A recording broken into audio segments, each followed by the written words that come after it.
You know, watching Wakanda Forever the other day, I found myself leaving the theatre with a number of questions. Like, oh my god, why did I just waste 3 hours of my life on that fucking disaster when I could have been doing something far more productive, like drinking toilet duck? But I also had a few questions about the plots, which I couldn't really find a way to work into my actual review on the main channel, so I decided to just list them here. I don't really expect an answer to any of these questions, but it's just little things that people might find it interesting to contemplate. Such as, why do the Wakandans talk to each other in English when they have their own distinct language and clearly have nothing but contempt for outside cultures, especially English-speaking ones? Why do they still use the magical bullshit shield to make their city invisible when everyone knows it exists because they literally told the world about it in the previous movie? Why do they use magical techno drums to disable the magical bullshit shield in order to pass through it when a fucking button would be simpler, easier, more efficient, and more reliable? Like, if the pilot got the tune on those drums even slightly wrong, would the entire royal family crash into the shield and die? Why were none of the Avengers called upon to help T'Challa when he was sick and dying, and why were none of them present at his funeral? Why didn't Queen Ramonda have to fight to be ruler of Wakanda like all of her predecessors did?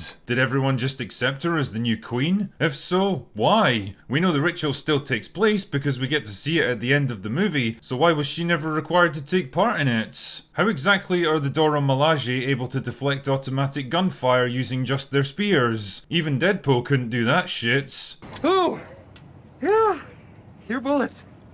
They're really fast. How does slapping some nanomachines on the chassis of a 1970s muscle car allow you to remote pilot it? Why does Okoye wait until she gets all the way back to Wakanda to report that Shuri's been captured by the fish people? Wouldn't it make more sense to immediately call it in and use the tracking device that Shuri's still wearing to get a fix on her location so you can launch an immediate rescue mission? How do the blue fish people use toilets underwater? Wouldn't their city have centuries worth of piss and shit floating around everywhere? Why even build underwater cities when there's no weather or dramatic temperature changes that you need to take shelter from, and beds clearly don't work underwater? How are the blue fish people able to regenerate after being apparently killed? Why is this never commented on or explained? Why does Ocean Man have wings attached to his feet and pointed ears when neither of these things have anything to do with fish, and none of the other bluefish children born subsequently have these additions? How exactly does Ocean Man even know about the existence of Wakanda, never mind where it is and how to sneak into it, when it's literally been hidden from the entire world throughout most of its history? How are the water grenades able to shatter vibranium glass but only cause minor injuries to Okoye, despite being caught directly in the blast radius? How exactly are whales able to survive in a freshwater African river? If the Wakandans wanted to stop the blue fish people from invading their country, why didn't they just divert the river so there was no way for them to get in? Why hasn't someone as brilliant and gifted as Riri Williams been recruited by the US government already? How does her Iron Man suit function without an arc reactor? Did she build her own one? If so, how? I thought an arc reactor required extremely rare and valuable materials that the average US college student would not be able to procure.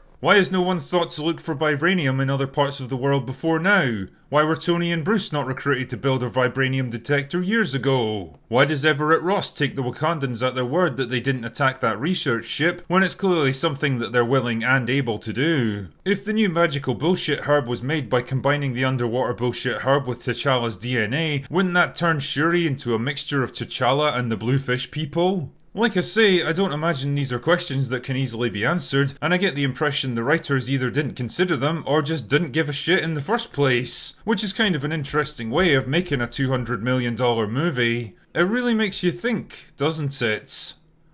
Anyway, that's all I've got for today. Go away now.